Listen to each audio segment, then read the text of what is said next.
Hey guys, Ivan here, and in today's video we got a couple of really interesting bodybuilding updates. And the first one I'm really happy to talk about because this is a told you so moment for me.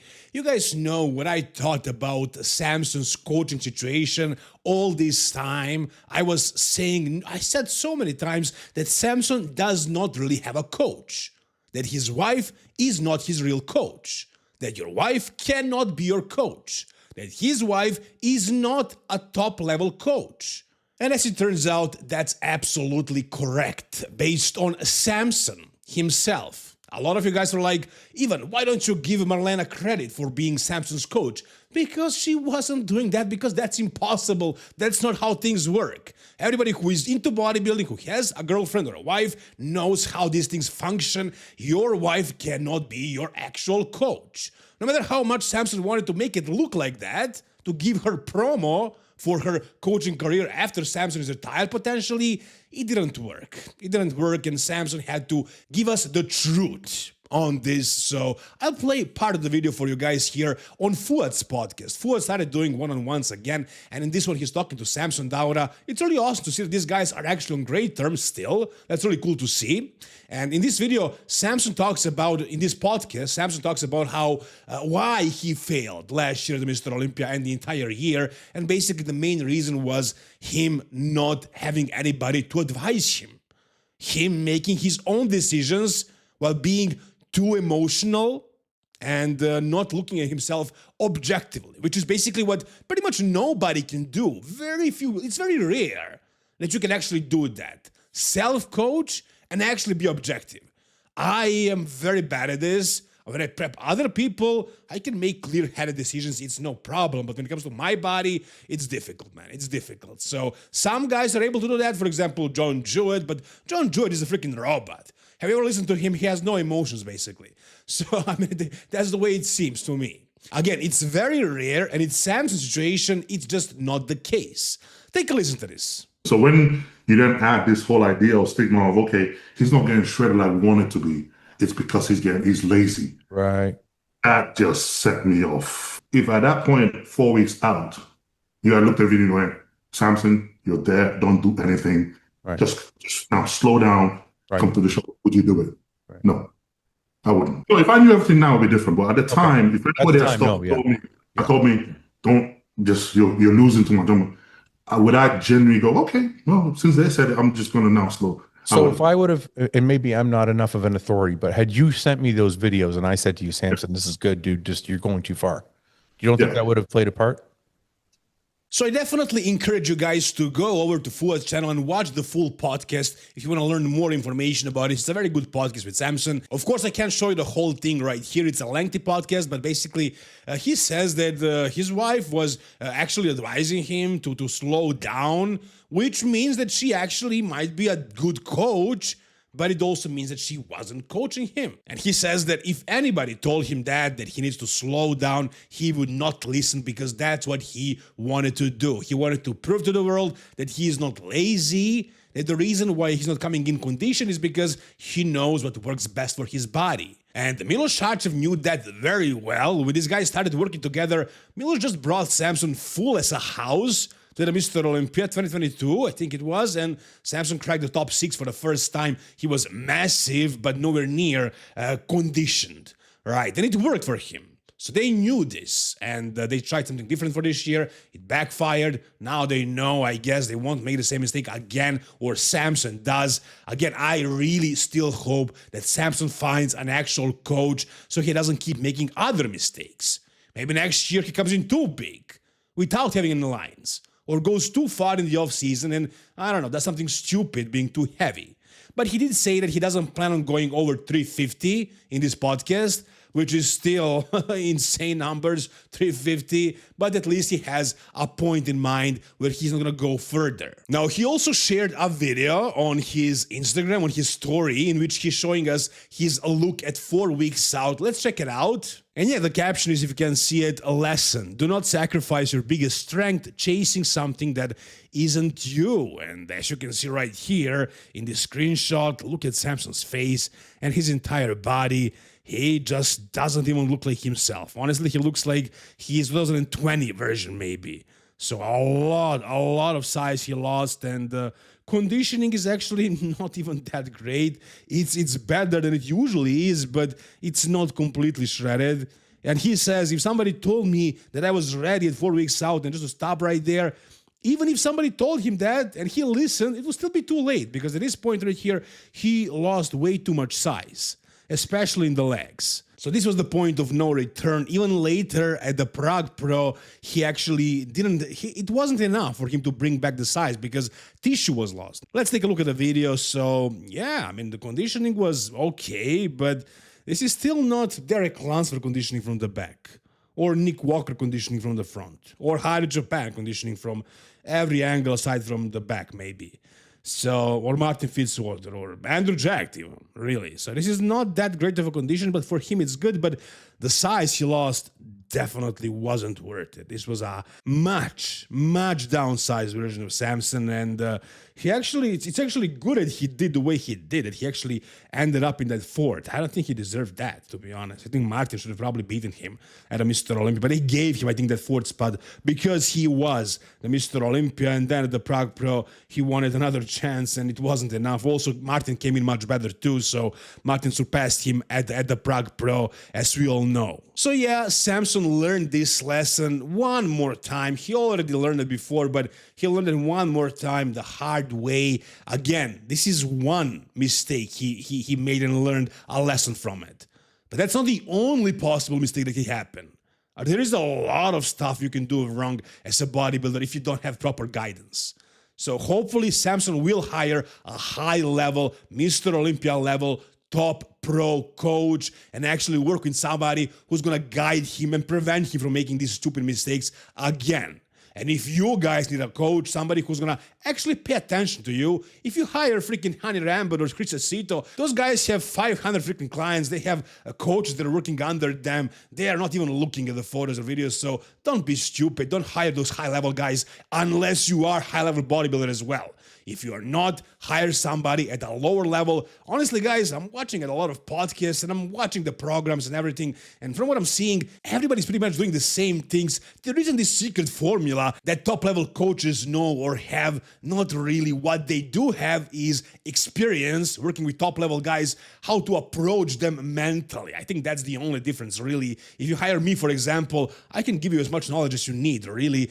Enough, for sure. And I can prep you, get you to your absolute best, for sure. So if you need somebody who's gonna, again, actually pay attention to you, not charge you a ton of money as well, you can DM me on Instagram, you can hire me as your coach. Just type even bodybuilding coaching on Instagram. Anyways, Samson made a mistake. Hopefully he will fix it next year. Now we know what exactly happened. Whatever you think, guys, down below in the comments. All right, the next physique update is another 350-pound freak, Sergey Danilov. That's right. Almost 350 pounds, actually 154 to 155 kilos. Man, this is insane. This is a crazy size. And to be honest, up until this point, I looked at this guy as just another freak. Basically like another Rich Piana, Ilya Golem, that kind of a bodybuilder. Even though he won a pro show, I still didn't consider him like a top threat to the Mr. Olympia. And now, I'm changing my mind. I'm definitely starting to change my mind because, man, this physique, you guys know what he looks like. I'll show you some photos in a second. He's actually very complete. So with this much size, at this height, about 6'1", I would say, I think he's shorter than Andrew Jack, weighing 350 pounds almost. I'm sure he's going to get there or go beyond that. With this completeness and shape and symmetry, he can definitely be one of the top guys at one point. And he is qualified for this year's Olympia. If he actually gets there and competes there and has a successful off-season, I can see him cracking the top 10. Again, I have no idea what he looks like next to the other guys, but it seems like this year he's going to pack on a lot of size. He is going to be bigger and better than he was at that France Pro. So if that happens, and I'm pretty sure it will, he can definitely be competitive against anybody, really. Now, do I like this guy? Am I a fan of this guy? I would say no, absolutely not. Why? Well, because what he's doing, or at least what he's talking about, is super unhealthy. You know, it's too dark for me. He had a heart attack, guys, at 18. Apparently, it's due to some other reasons, not steroid abuse, but still, I mean, suffering that and then doing 100 IUs of GH, what kind of a person does that? I mean, I don't know, man. It's too messed up for me. I can't like this. And this guy is supposed to be an Olympian, right? A pro bodybuilder. I mean, who the hell knows what the other guys are doing? If Nick Walker is doing 200 freaking IUs of GH, I mean, we don't know that. Those guys don't talk too much about the doses. However, we do know about Sergey's doses, and they are crazy high, crazy high. So I don't like him because of that. You know, he reminds me of somebody like another Boston Lloyd or somebody like that, and we all know how that ends. So I don't want to see something bad like that happen again in bodybuilding, and it seems like this guy has very little regard for his life. So for that, I can't like him. I do like to see a good freak show. I am a fan of guys like Samson and Nick, but I feel like they are more cautious.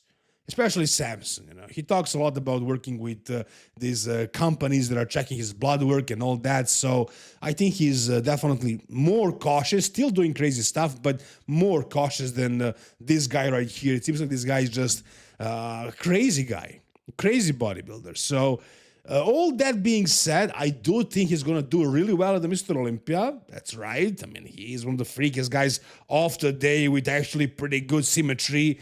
But am I a fan of what he's doing, what he's representing, and of him as a person? No, I cannot be. I don't know about you guys, but personally, I'm definitely not. I appreciate the honesty, but if that's the truth, I just don't like the truth, and I don't think this is necessary. I don't think you need to be as insane as this guy and do these crazy things to get that big.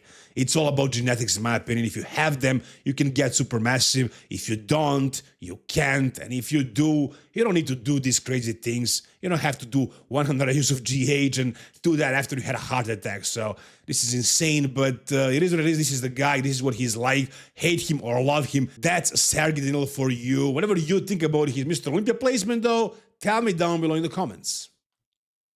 All right, and the last thing we got is an update from Sam Sulek, in which he's showing us his freaking legs. And as the show is approaching, I am liking Sam's physique more and more. Because now that he's getting in condition, like actual contest condition, this is actually shaping up to be a really freaking good physique. I still do not think he's going to be one of the top guys, but he's going to look damn good. Now in this video, he's showing us his glutes and he's, I don't want to use the word bragging about having the striations, but he's happy with the actual glute striations. Now, if you guys are competitors, you know how easy it is to have side glute striations. It's completely different having them from the back. But based on this look, I think his striations from the back are decent, not great, not like Mike Sommerfeld striations in the glutes, but I think they're going to be decent at this point. There is still like 3 weeks to go. He can definitely get even leaner. We'll see his hamstrings from behind, but glutes directly, no. No, why? Because he knows they're not there yet. Now, as far as his quads, they're looking, good for himself.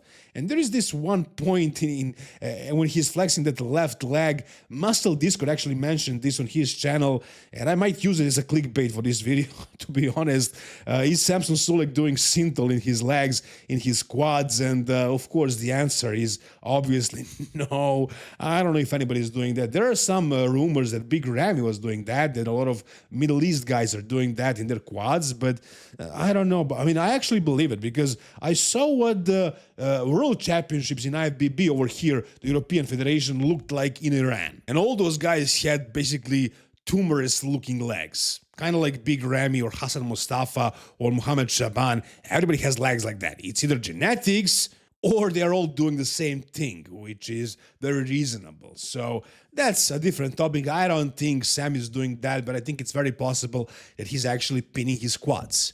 A lot of guys are doing that.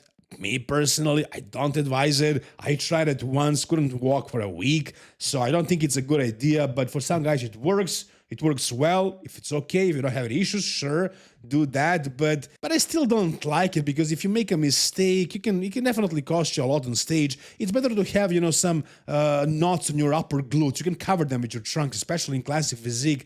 But if you mess up your quads, you're screwed basically. And here you can see that Sam's one leg has this weird bump on it, and it's probably just a bad injection. He probably made a mistake, and he's not hitting his quads anymore. It's not simple, guys, definitely not. Again, his legs are looking good for Sam's legs. Definitely his weakest body part, but looking decent, and conditioning is definitely coming along. He's gonna be overall much better, no doubt about that. Is he gonna place in a top 5, top 6 at the Arnold? I don't think so. I don't see that happening.